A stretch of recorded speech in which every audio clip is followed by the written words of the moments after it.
India in details. Many in India and around the world are increasingly seeing Trump as a well-wisher of Hindus.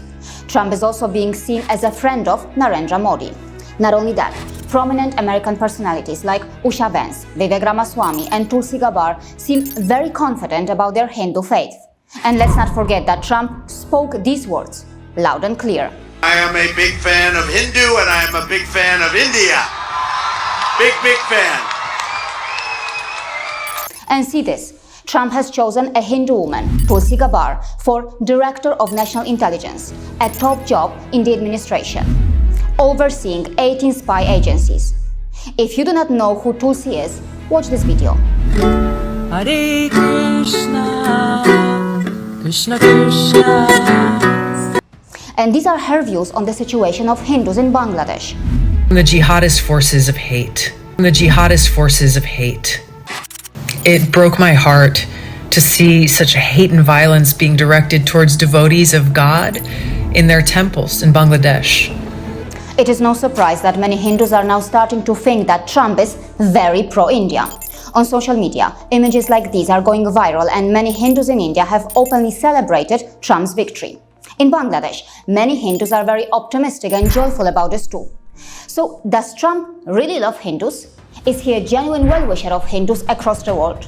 The idea of building a Hindu Holocaust memorial in D.C., I totally do. I think it's time. Before I try to answer that, I present to you 9 questions that Indians can ask Donald Trump. And if Mr. Trump really is a genuine well-wisher of Hindus, he shouldn't run away from them.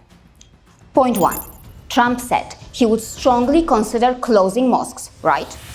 But how about the American churches that spread hatred against Hindus? Yes, there are churches in the US that have been involved in what are seen as anti-Hindu activities. For example, the Southern Baptist Convention, which is the largest Protestant church body in the US, released thousands of booklets to distribute in its 40,000 churches with extremely objectionable and Hindu-phobic content.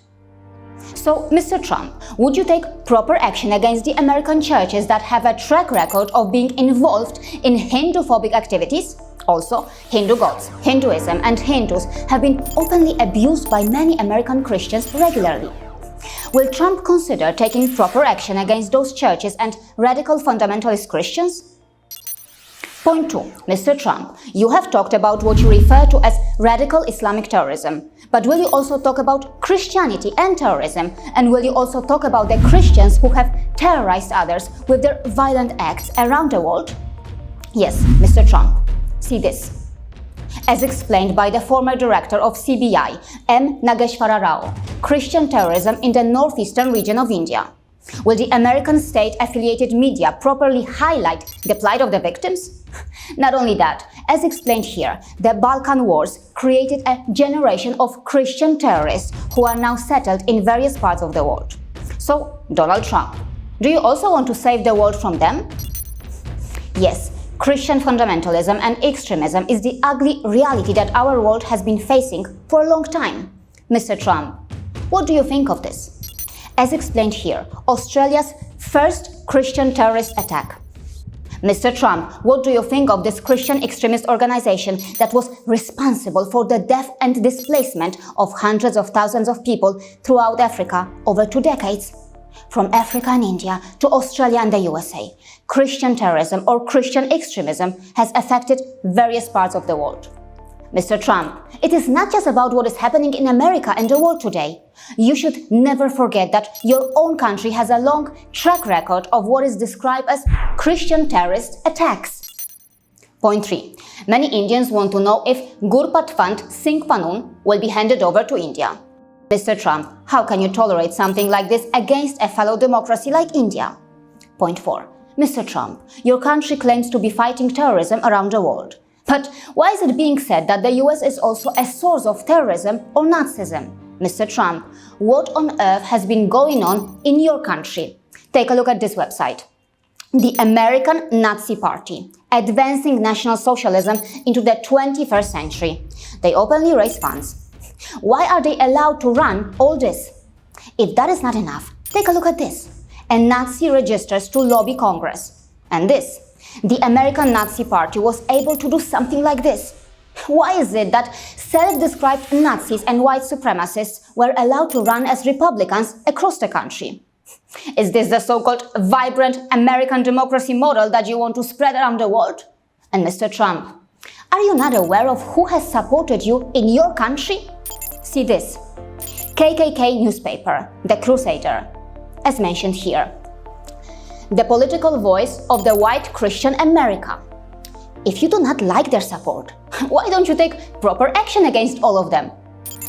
It seems that even the former KKK leader, David Duke, is a fan of yours.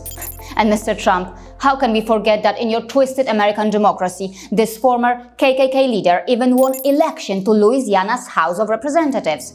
But dear viewers, don't be shocked by this. In the twisted American democracy, for decades, the Ku Klux Klan openly endorsed candidates for political office. These are some of the reasons why a country like India appears keen to strengthen its own version of democracy, while rejecting the Western style of democracy, where groups like these function openly. So, Mr. Trump, will proper action be taken against these individuals, American terrorists or American Nazis? Point 5. Mr. Trump, for years, the church-owned American press has given you a lot of love or support. But at the same time, they have also published a lot of negative propaganda about Hindus and India.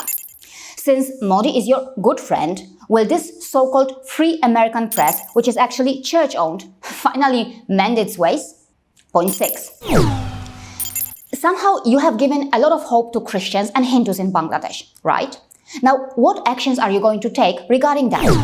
Point 7. Mr. Trump, if you love global diversity, will you take proper action against the Joshua Project, which is openly working on the radical task of the total evangelization of the world? Will you take proper action against the Christian organizations actively working to achieve that radical task? Will you take proper action against the Christian organizations that have used American taxpayer money while being involved in proselytizing activities abroad? Will you take proper action against the American Christian organizations that use toys and gifts to lure poor, non-Christian children outside the US to attempt to convert them to Christianity? Will you take proper action against Americans who use fraudulent methods to convert vulnerable people to Christianity? Why would you do that, Trump? The truth is that you went to honor Billy Graham, a man who worked on the task of the total evangelization of the world. The truth is that his son, Franklin Graham, prayed for you to win the election. The same Franklin Graham who, like his father, is dedicated to the task of the total evangelization of the world. So, Mr. Trump, is your US attempting to spread freedom around the world by trying to complete the task of the total evangelization of the world?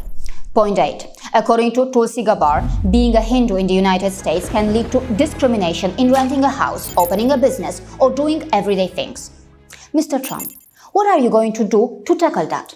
And how about the American universities that have refused to hire Hindus or non-Christians? What actions are you going to take to tackle that? More on that in this video.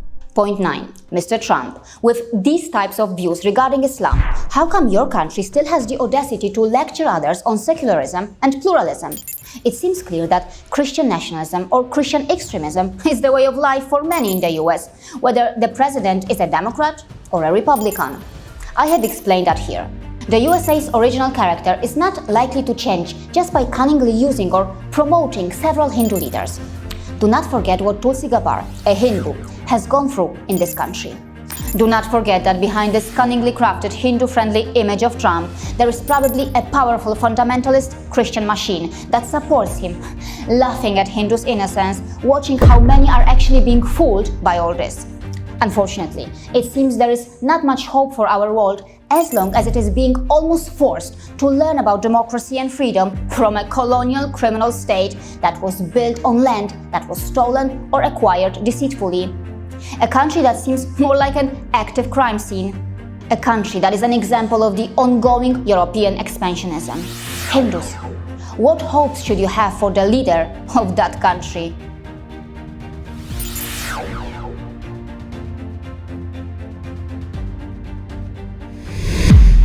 See you again.